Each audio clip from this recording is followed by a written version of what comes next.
Hi, ako si Don Sine Suri at welcome sa RebyuKoRebyuMo kung saan wala tayong sinasanto basta pelikula ang pinag-uusapan.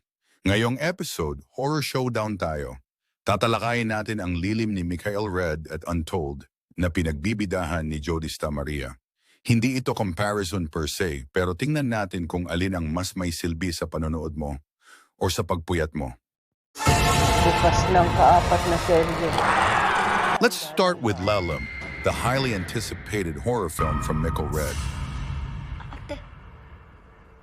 Kung kilala mo si Red sa eerie birdshot at Dead Kids, alam mong may signature style siya. Kailangan na natin umalis dito. Malamig ang kulay, atmospheric ang shots, and usually may social commentary na naka-embed. So, does Lilim live up to the hype? Well, half lang. Magiging okay din ang lahat. Visually, Lilim is on point. Cinematography is solid, and you can tell Mikhael Red knows how to build tension. Saan ka? May mga eksena na tahimik lang pero ramdam mo yung kilabot. The setup is intriguing, a house with a mysterious past, a protagonist dealing with grief and guilt, and a string of strange events na slowly lumalabas sa surface. Itinayo ito sa ibabaw ng isang milagro. Pero ang problema, Lilim overstays its welcome. It's slow and not in a good slow burn way.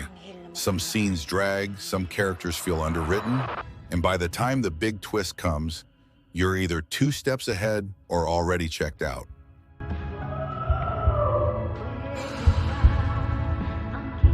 The horror, it's more disturbing than nakakatakot.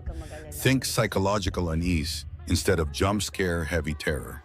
Maganda yon kung well executed, pero dito, medyo kulang sa follow-through. Parang may build-up, pero walang tunay na bite. Verdict.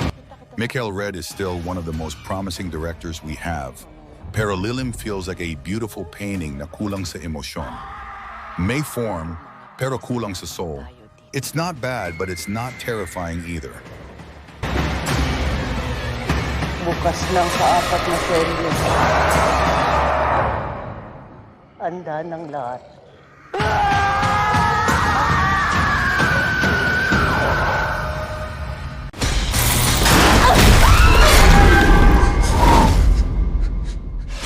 Now let's talk about Untold.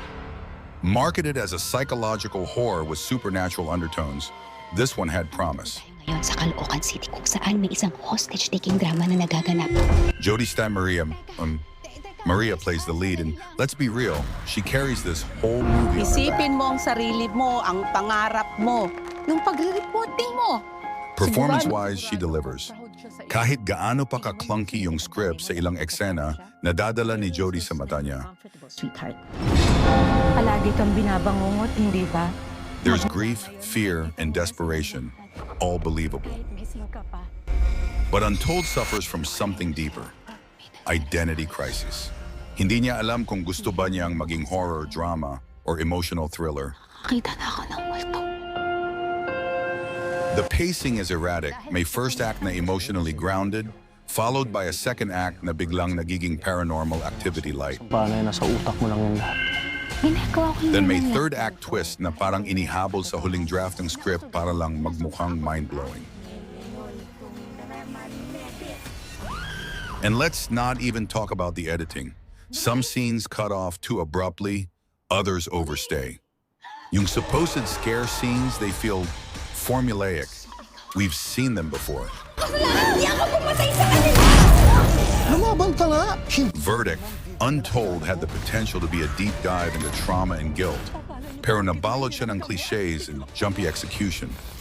It tries to be smart, but doesn't quite get there. Jodi is great, but the rest of the film isn't working hard enough to meet her halfway.